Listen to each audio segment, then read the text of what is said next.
Well, I think you've got to look at it firstly from the point of view of the individual at work, because I think being listened to, being heard, having a role in the organisation is of critical importance for engagement, because listening to your employees will keep you honest. Because, for example, if you look at every public inquiry there's ever been into egregious failures in organisations, people always knew. And if those organisations had been able to pick up, listen to employees, then some of those catastrophes wouldn't have happened. So for the organisation to keep you honest, to save the damage that reputational risk can cause, listening to employees, picking up on their concerns and doing something about them, I think is of critical importance to organisational health.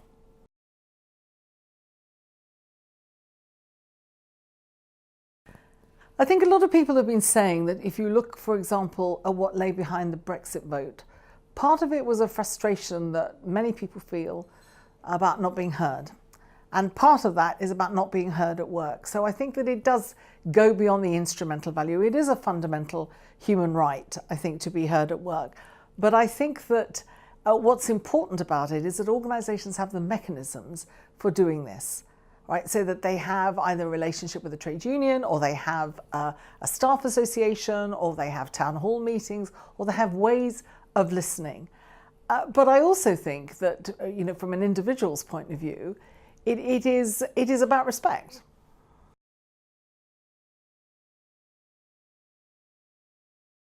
Well, I think that the organisation itself has got to realise what the return on investment is for listening to employees. There's also the whole area of listening to employees around the job itself. There's a very good old saying, if you want to know how to do something better, ask the person who's doing it.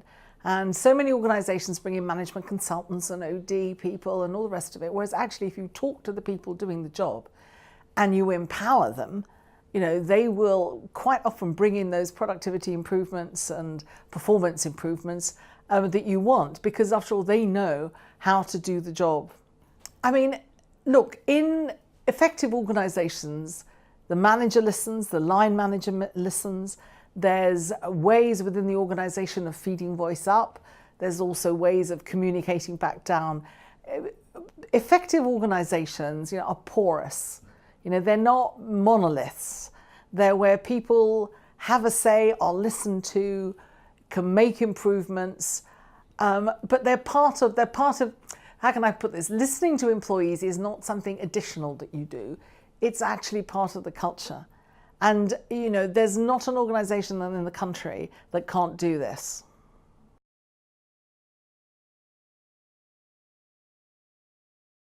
I think it's a really important question, this, because as the shape of the labour market changes, with more and more people doing either part-time work or contractual relationships, the gig economy, I think we have to find ways where employers, direct or indirect, can listen to those people. So that, for example, if you look in the social care sector where there's a huge variety of employment relationships, it wouldn't take very much to guess that if people aren't listening to the frontline workers in social care, then there will be major problems about both quality of care, performance, and client satisfaction. And so finding ways with atypical workers of hearing them, I think it's a really important question. I don't think we yet perhaps know quite the answer.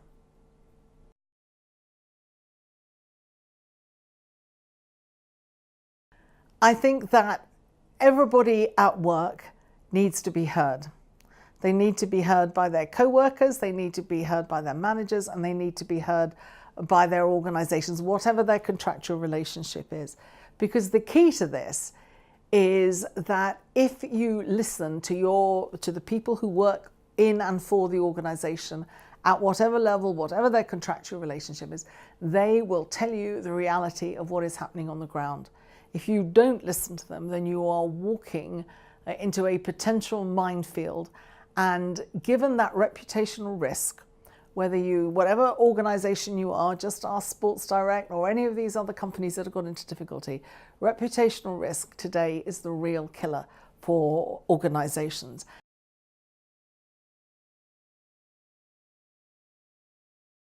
I think there's more recognition today that voice matters. I mean, I think that maybe 20 years ago, employers would sort of subcontract employee voice, perhaps to a trade union, or they would regard it as a kind of nice to have, but it wouldn't be an integral part of keeping the culture healthy.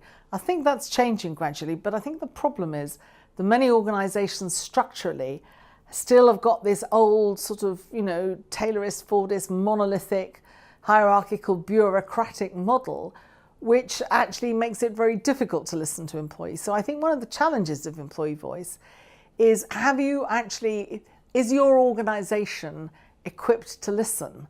Or are you still very much top-down command and control? Because a command and control organisation doesn't believe that listening is fundamental to its success. So I think you've got a sort of culture clash here between two models of employment. And I think that, so the big change in my view is increasingly that people understand that actually listening adds value.